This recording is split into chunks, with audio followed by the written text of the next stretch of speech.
आज ही Doubtnut app download करें। Doubtnut पर होगा अब आपके सभी मैथ्स, केमिस्ट्री, फिजिक्स और बायोलॉजी डाउट्स का सफाया। बस अपने क्वेश्चन की फोटो खींचो, उसे क्रॉप करो और तुरंत वीडियो सोल्यूशन पाओ। Download now. इस क्वेश्चन में हमें दिया गया है uniform electric and magnetic field with strength E and induction B respectively are along y axis as shown in figure. A particle with a specific charge Q by m leaves the origin O in the direction of x axis with an initial non-relativistic velocity v naught. ठीक है, relativistic velocity है v naught. ठीक है, अब बोला गया है कि कोऑर्डिनेट ऑफ y बताने हैं आपको और the angle alpha between the particles velocity vector and y axis at the moment. ठीक है, मतलब कि कब बताना है, nth टाइम पे, मतलब आपको कोऑर्डिनेट बताने हैं व्हेन द पार्टिकल क्रॉसेस, लिख देंगे यहाँ पे, देखो थोड़ी मिसप्रिंटिंग हो गई है, पार्टिकल क्या करता है, crosses the y axis for nth time.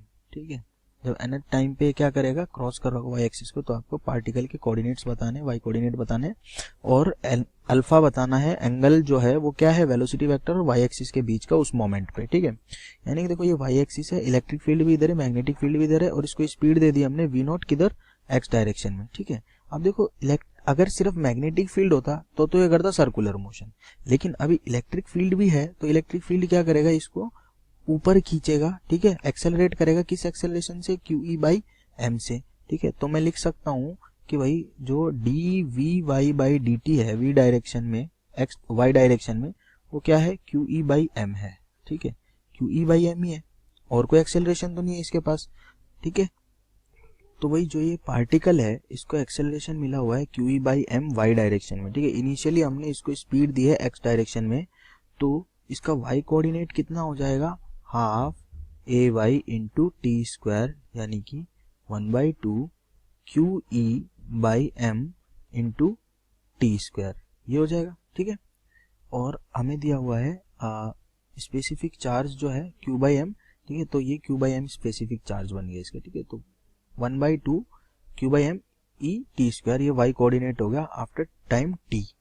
अब देखिए पार्टिकल कर क्या रहा है, ये एक्सजेड प्लेन में तो सर्कुलर मोशन कर रहा है. ठीक है, एक्सजेड प्लेन में तो इसकी मोशन क्या है, सर्कुलर है, और वाई डायरेक्शन में ये मूव करता जा रहा है आगे. ठीक है, तो मैं बोल देता हूँ, हमें पूछा क्या गया कि nth टाइम जब ये वाई डायरेक्शन में क्रॉस करता है वाई एक्सिस को nth टाइम, तो हमें बताना है. ठीक है, तो अब देखो टाइम पीरियड जो होगा t, ठीक है, एक्सजेड प्लेन में सर्कुलर मोशन का, वो क्या होगा, वो हो जाएगा 2πm अपॉन QB, ये हो जाएगा टाइम पीरियड इसका. तो मैं क्या मान लेता हूँ कि लेट अस से कि पार्टिकल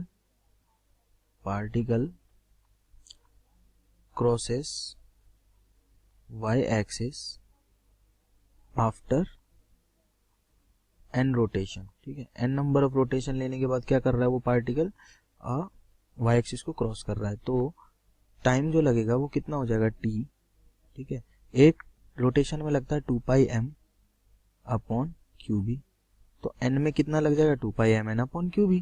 ठीक है, तो y जो कोऑर्डिनेट होगा वो कितना हो जाएगा, हाफ a टी स्क्वायर. देखो हाफ की वैल्यू 1/2, a की वैल्यू QE बाई m और टी स्क्वायर की वैल्यू क्या हो जाएगी, 2πmn अपॉन QB का होल स्क्वायर. ठीक है, अब इसको थोड़ा सा मैनेज कर लेते हैं, QE by m into 4π square m square n square upon Q square B square. ठीक है, तो देखो अब क्या क्या कैंसिल आउट हो रहा है यहाँ से, 1/2 Q से पहले तो Q गया ये वाला, M से ये M गया. ठीक है, और कुछ तो नहीं है बस, तो 4π, अच्छा 4 भी 2 से कैंसिल आउट होगा तो ये 2 टाइम्स गया, तो हम क्या लिखेंगे, 2π स्क्वायर. ठीक है, तो ये बनेगा आपके पास में 2π square M n square upon Q B square into E.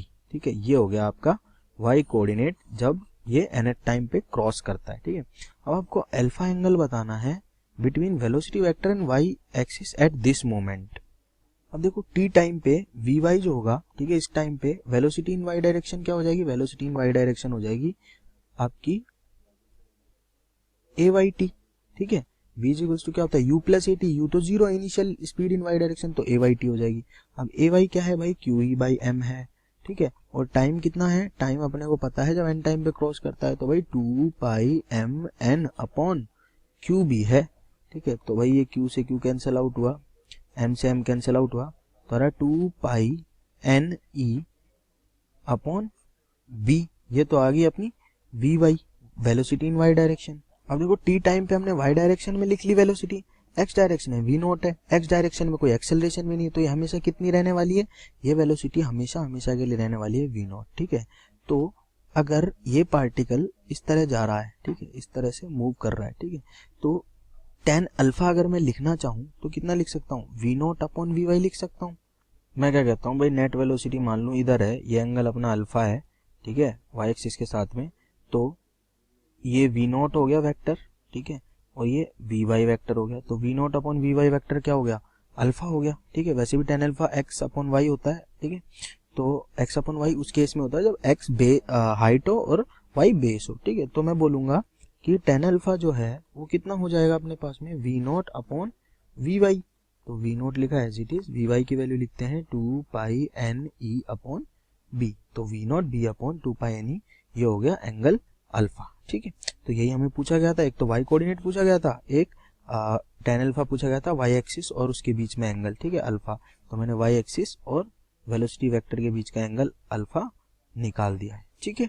तो ये हो गया आपके दोनों आंसर। क्लास 6 से 12 से लेके नीट, IIT, JEE मेंस और एडवांस के लेवल तक 10 मिलियन से ज्यादा स्टूडेंट्स का भरोसा। आज ही डाउनलोड करें डाउटनेट ऐप या व्हाट्सएप कीजिए अपने डाउट्स 8400 400 400 पर।